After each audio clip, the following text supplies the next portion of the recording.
Selamat pagi anak-anak. Hari ini kembali kita akan belajar tema 7 subtema 1. Kebersamaan di rumah. Mata pelajaran Bahasa Indonesia. Siti tinggal bersama keluarga. Di rumah Siti ada ayah, ibu, Siti, dan Ali. Mereka sering makan malam bersama. Ayah Siti sering bercerita usai makan malam. Siti dan Ali menyukai cerita binatang. Siti anak yang rajin di sekolah. Nah, anak-anak, tadi kan keluarganya Siti senang bercerita tentang binatang. Nah, di sini Ibu akan menjelaskan pengertian dari fabel. Fabel adalah cerita pendek yang menceritakan tentang hewan. Tokoh-tokoh yang ada di dalam fabel adalah berbagai jenis hewan. Cerita dalam fabel adalah cerita fiksi. Apa itu cerita fiksi? Cerita fiksi artinya cerita yang dibuat berdasarkan hayalan dari pengarang. Pengarang itu siapa? Pengarang itu adalah orang yang membuat bercerita atau orang yang membuat cerita. Ciri-ciri dari fabel. Fabel itu menggunakan hewan sebagai tokoh cerita. Yang kedua, tokoh hewan memiliki karakter dan sifat seperti manusia.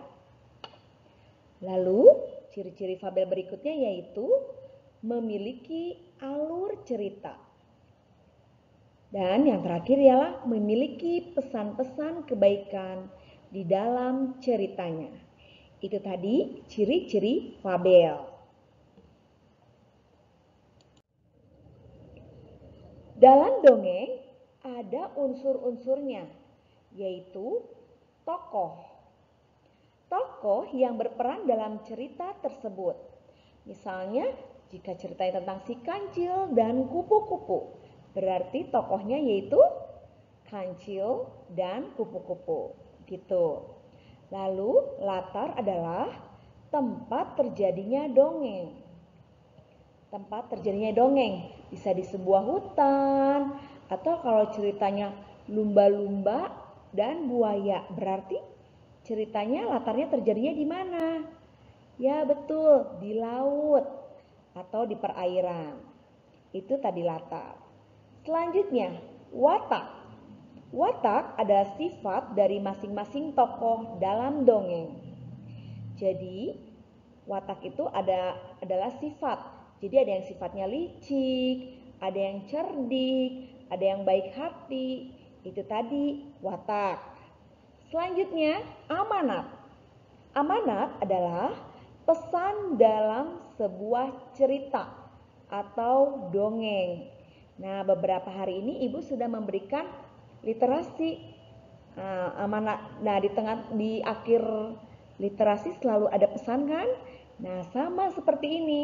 Amanat itu pesan yang ingin disampaikan. Misalnya ketika bercerita tentang si kancil yang licik. Nah, kalau licik selalu mendapatkan apa, anak-anak? Selalu mendapatkan ganjarannya. Nah, amanatnya apa? Kita tidak boleh hidup licik. Seperti itu. Itu amanat ya. Amanat itu adalah sebuah pesan. Selanjutnya, peristiwa penting dalam fabel. Fabel merupakan cerita yang tokohnya diperankan oleh hewan. Sekali lagi ya, diingat, fabel merupakan cerita yang tokohnya diperankan oleh hewan. Hewan yang diceritakan di dalam fabel umumnya memiliki sifat seperti manusia. Di dalam fabel terdapat peristiwa-peristiwa penting. Untuk menjelaskan isi fabel, kamu perlu mengingat kembali peristiwa penting yang ada di dalam cerita. Ayo, simaklah kutipan fabel berikut. Tunggu aku, kelinci, ucap keong. Coba berlarilah agar lebih cepat. Aku akan menunggumu di pohon itu, ucap kelinci tidak sabar.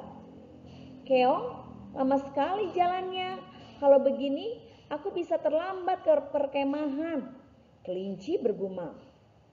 Keong, aku duluan saja ya. Nanti aku carikan tempat kita untuk berkemah. Kita bertemu di sana ya, teriak kelinci dari kejauhan. Kelinci pun meninggalkan keong. Keong tidak merasa kesal atau marah terhadap kelinci.